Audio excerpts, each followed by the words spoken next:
you send is what's transmitted to the caller or 911 database. And how 911 works is that basically the phone switch looks at your caller ID and determines this is 248 so-and-so, so-and-so. It goes and does a lookup into the E911 database where they have your street address, and it tells them, all right, this number is this street address, and it's supposed to be routed to this E911 call center. So then it takes that information and routes it to that call center. Well, if you send the wrong number, you'll get the wrong data from that database back, and it will send it to the wrong call center if it's even possible to do so. Now, if you're sending something from a completely different state, they probably don't have any interconnection at all, and your call will fail. Or it will be defaulted to something in your region. Well, and this is also important because if you have one of those 911 hang-up calls, most police localities, they have to dispatch to whatever the address that they get is. That's why they were so big on putting GPS and location-based services on cell phones for 911 calls. If you're sending the wrong digits in your area and it's to the wrong location and somebody, the theoretical heart attack hang-up call, they'll go to that address if it's the wrong address based on the number. Right. Which is why it's one of those you can have a lot of fun with it, but please don't. I've seen a lot of things go very, very badly that way. Yeah, and not to mention, as the phone company, they get what's called a record not found if you give a number that hasn't been loaded into the database, and that's where the PSAP says, hey, look, when the customer called, there was no address information, and you need to fix that within 48 hours or something. Mm-hmm. And so that invokes like a whole other set of rules that you're just making a more headache for your phone company, and they're far more likely to go like, you know what, this jerk's given me like 7 record not founds in the last week. He's got a trouble ticket. I'm just going to fix this other guy's circuit first.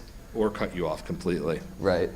And if you read your contracts, a lot of them have an escape clause that says, if you're breaking the phone network, we will shut you off. And that's based in, I believe, like 43 CFR 62 in the FCC rules.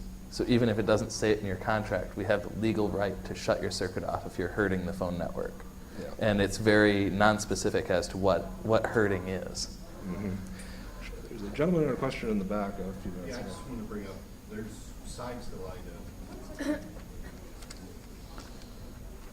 I just want to say that there's sites that allow you to do caller ID spoofing, like spoofcard.com. And if you come from a foreign carrier, like an international SIP provider, you can still shoot your own caller ID to most switches and LACs. But yeah, it does screw things up for them. Yeah, and then again, they're deliberately doing that. Yeah, that's their whole point, is that they've got it set up so they can just fake out whatever, which is useful for calling internationally because sometimes there's really nasty ways and why a lot of third world and other countries that they've got corrupt ILECs even worse than ours don't want you doing SIP because they basically are screwing their population who actually can have telephones to do that. And I think we've got time for just more here. That's what I'm thinking. 10 more? 5. Another radio station question. If I got a PRI to a known choke switch, would I have a better chance at winning radio contests? Only if you know the phrase that pays. Only if you know the phrase that pays. Good luck getting it. Unless you're a radio station, I can't see how you get it ordered. He could probably order it. Yeah, I mean, we can do retarded things, but it doesn't mean we're going to. What it comes down to is a lot of these switches, they don't even support PRI. They pick the stuff that's just going to fall right over because that's what it's supposed to do. Stuff that does not scale. Right. Or the stuff that, they'll like go, oh, this is like a gigantic 5ESS. We're not going to pull any T1s off of it just because we primarily use it for the choke tandem. A lot of the switching is, frankly, and in effect is, if it's not your local switching office, you're going to have problems anyway. You'd end up spending, even if you could theoretically do it, in order to get something routed from there to the choke switch, for example, if you were in Troy, Michigan, choke switch, I believe, is down in Detroit, Detroit, Madison. which if you were to have a line pulled to that, the special access charges and whatnot, you might as well just go invest that. You'll make about as much money as you would attempting to win this contest because it's still not going to be guaranteed. that Just you're go going to- buy the Ferrari in cash. Yeah, pretty much. By the time you got done spending money and figuring out how to do this, you could have gone and made money doing other things. Plus, if you've gone and figured this out, you should be making money doing telecom consulting. And then you can go buy the Ferrari. Yeah, really. There's a lot of money to be made if you know, so. We're out of time, guys, sorry.